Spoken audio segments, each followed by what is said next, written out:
Hi, welcome to this episode of Patient Education for the Educated Patient. This is part 2 of a 2-part video series. Part 1, we talked about the risk factors for stillbirth. And part 2, we're talking about the tests you can do to help minimize your risk of this devastating complication. So of course, the point of this 2-part video series is to answer the 2 most important questions on every pregnant woman's mind. Number 1, is my baby okay? And number 2, will my baby be okay from this appointment until my next appointment? So let's start with the take-home points. Number 1, antenatal testing decreases the risk of cerebral palsy. Number 2, it has also been shown to decrease the risk of stillbirth.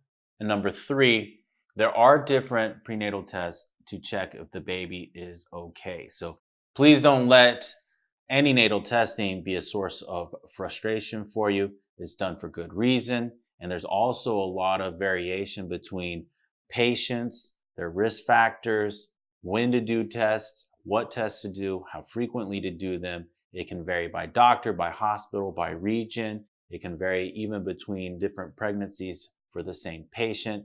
It might be different than what you read online or what your friend experienced during her pregnancy. But the point of this video series is to let you know that there's multiple ways to help minimize your risk for stillbirth. And as long as you're doing something, then you should feel comfortable and reassured that you're doing everything you can to minimize risks to the baby. So let's talk about the first question is, does antenatal testing help? If it doesn't help, obviously don't do it. You'll be wasting your time. It's not going to make a difference. But the good news is there are studies and data to support doing antenatal testing and antenatal surveillance because it can minimize the risk of both cerebral palsy and stillbirth. First thing we'll talk about is cerebral palsy. This is a study from Dr. Manning in 1998, and they had 2 groups of patients. One group of patients was low risk, had no risk factors, and they had a risk of cerebral palsy of 4.74. And you can see that right here. This is in low-risk patients that did not have antenatal testing. There was a second group of patients that was referred to high-risk doctors. These high-risk doctors did antenatal testing and did certain interventions to help identify which babies were at risk for both stillbirth and cerebral palsy. And at the end of the 5-year study period, they had a lower rate of cerebral palsy despite high-risk pregnancies. And these high-risk pregnancies could be high risk because of diabetes, high blood pressure, age, preeclampsia, etc. But despite these risk factors, they had a lower risk of cerebral palsy, most likely because of the antenatal testing. After a 5-year period, they had a risk of cerebral palsy of 1.33, despite being high risk, but thanks to the testing. And so this is a 5-year study, and you can see that the risk of cerebral palsy was lower in the high-risk group every single year in that 5-year study period versus the same 5 years for the low-risk or untested pregnant patients. So the power of cerebral palsy testing with antenatal testing and antenatal surveillance is not you can identify which patients are going to have cerebral palsy. It's the opposite. It's that normal testing helps exclude the risk of cerebral palsy. It has a negative predictive value of 99.93% and a specificity of 97.98%. It's not very good at predicting which babies will have cerebral palsy. So it has a lower sensitivity and a lower positive predictive value, but you can see that for biophysical profile scores, the worse the score, the higher the risk of cerebral palsy. So there is a degree of association or correlation, and you can see that here. For biophysical profile scores of 6, 4, 2, and 0, there was a associated risk of cerebral palsy of 1%, 2%, 15%, and 33%. So there is a certain degree of correlation and association, but the strength of antenatal testing is excluding the chance of cerebral palsy, and thus it has a high specificity and a high negative predictive value. So what about stillbirths? This is a very common chart that is in Williams Obstetrics. This chart is also in several other textbooks. This is in the ACOG practice bulletin for antenatal surveillance testing, but it shows 4 very common antenatal tests. Number 1, the non-stress test. Number 2, contraction stress test. Number 3, biophysical profile. Number 4, the modified biophysical profile. So you can see that the best one is the contraction stress test, but that's also, of course, the most involved. The least reassuring test is the non-stress test, and that's the easiest one to perform. And that had a risk of 1.9% according to this study. But I added this 2.6 number because there's another study that had more patients that showed a risk of 2.6%. But that number could be affected by which stillbirths they excluded from the study due to lethal anomalies or unpredictable causes of fetal death, such as placental abruptions, cord accidents, congenital anomalies, and things like intrahepatic cholestasis of pregnancy may be lumped in there because antenatal testing doesn't really help prevent stillbirths when you have cholestasis of pregnancy. The second question is, what can your doctor do? We'll talk about each of those 4 tests that we just listed it in that table. So the first one is a non-stress test. I wanted to bring up this study because it is a large number of patients, and they had 14,000 patients, several NSTs, and they had a risk of stillbirth of 2.6 per 1,000 patients within 7 days. And so that's the question. It's like, how long is this test reassuring for? If it's 7 days, you can always make it 2 times a week to cut that 2.6 per 1,000 cases down even lower. A non-stress test is you basically go to the office or you go to the hospital, you get hooked up to a monitor. The monitor is this little Doppler disc that sits right over the baby's heartbeat. You stay on the monitor for 20 to 40 minutes and it records the fetal heart rate for that entire period. And you're looking for evidence of accelerations in the heartbeat. And so accelerations have to go up by at least 15 beats per minute, last 15 seconds, and then come back to the normal fetal heart rate baseline.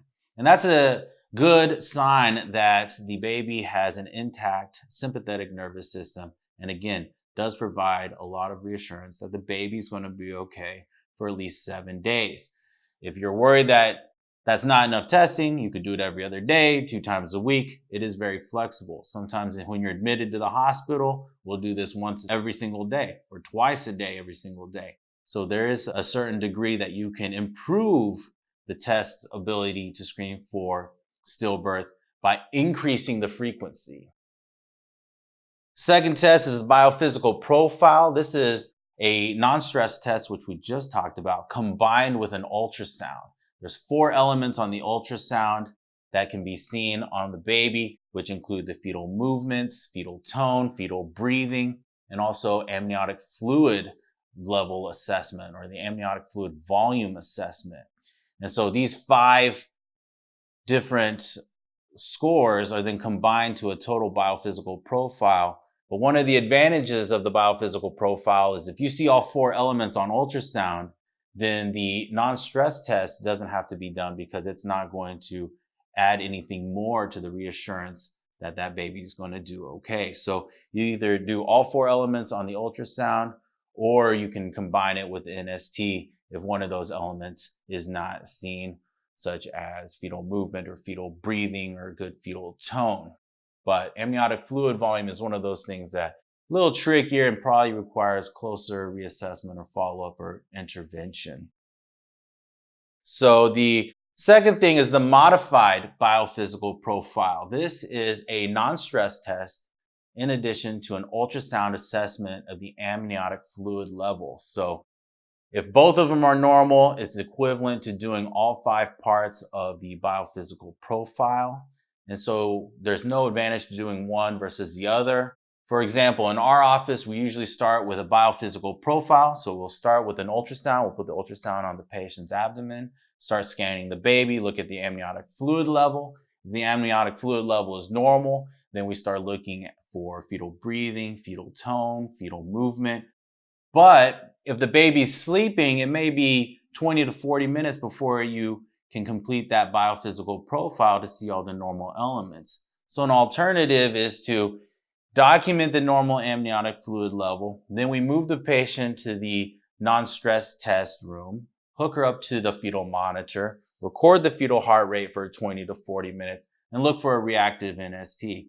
If the reactive non-stress test is combined with the normal amniotic fluid level, then you know that baby's going to be okay. There's no reason to wait with an ultrasound for 20 to 40 minutes, waiting for fetal breathing, tone, and movement, because the baby might simply just be sleeping.